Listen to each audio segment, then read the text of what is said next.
John അമസ് Comenius ആധുനിക വിദ്യാഭ്യാസത്തിൻ്റെ പിതാവും അന്തർദേശീയ വിദ്യാഭ്യാസ കാഴ്ചപ്പാടിൻ്റെ ആദ്യത്തെ പ്രവാചകനുമായി ലോകം വാഴ്ത്തപ്പെടുന്ന വിദ്യാഭ്യാസ ചിന്തകനാണ് കൊമേനിയസ്. പ്രകൃതിയിൽ അധിഷ്ഠിതമാണ് കൊമേനിയസിൻ്റെ അധ്യാപന രീതി. കൊമേനിയസിൻ്റെ ലക്ഷ്യങ്ങളിൽ പരമപ്രധാനമായിട്ട് അദ്ദേഹം കാണുന്നത് ഭക്തിയാണ്. കൊമേനിയസിൻ്റെ അഭിപ്രായത്തിൽ വിദ്യാഭ്യാസത്തിൻ്റെ 3 താക്കോൽ എന്ന് പറയുന്നത് നല്ല അധ്യാപകർ, നല്ല പാഠപുസ്തകങ്ങൾ, നല്ല പഠന രീതികൾ എന്നിവയാണ്. വിദ്യാഭ്യാസത്തെക്കുറിച്ച് അദ്ദേഹം പറയുന്നത് ജീവിത വിജയത്തിന് ആവശ്യമായ അറിവ്, അതുപോലെ തന്നെ സദാചാരപരവും വ്യക്തിപരവുമായ വികസനത്തിന് പര്യാപ്തമായ വിവേകം നൽകുക, ദൈവത്തെ അറിയുന്ന രീതിയിലുള്ള ഭക്തി ഉണ്ടാകുക എന്നൊക്കെയാണ് വിദ്യാഭ്യാസ ലക്ഷ്യങ്ങളിൽ പ്രധാനമായും അദ്ദേഹം പറയുന്നത്.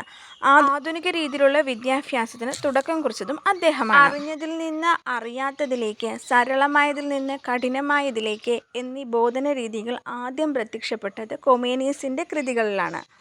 അതുപോലെ തന്നെ ലളിതമായ വിഷയങ്ങളിൽ നിന്നും വിഷമകരമായ വിഷയങ്ങളിലേക്കായിരിക്കണം അധ്യാപനത്തിൻ്റെ ഗതി എന്ന് അദ്ദേഹം പറയുന്നു.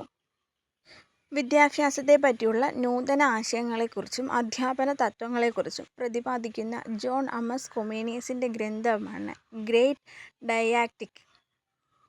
അദ്ദേഹം പറയുന്നത് ഒരു വ്യക്തിയുടെ മനസ്സ് പവിത്രവും നിഷ്കളങ്കവുമായിരിക്കുന്ന ബാല്യകാലത്ത് തന്നെ വിദ്യാഭ്യാസം ആരംഭിക്കണമെന്നാണ് കൊമേനിയസ് അഭിപ്രായപ്പെടുന്നത്.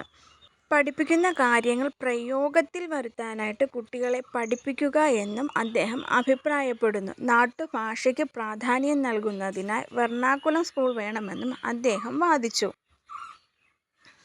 അപ്പോൾ നമ്മൾ ഇന്ന് പഠിച്ചത് ജോൺ അമസ് കൊമേനിയസിനെ കുറിച്ചാണ്. ഇത് ഇമ്പോർട്ടൻ്റ് ആയിട്ടുള്ളൊരു ടോപ്പിക്കാണ്. ക്ലാസ് ഇഷ്ടപ്പെട്ടെങ്കിൽ എല്ലാവരും ലൈക്ക് ചെയ്യുക, കമൻറ്റ് ചെയ്യുക, സബ്സ്ക്രൈബ് ചെയ്യുക.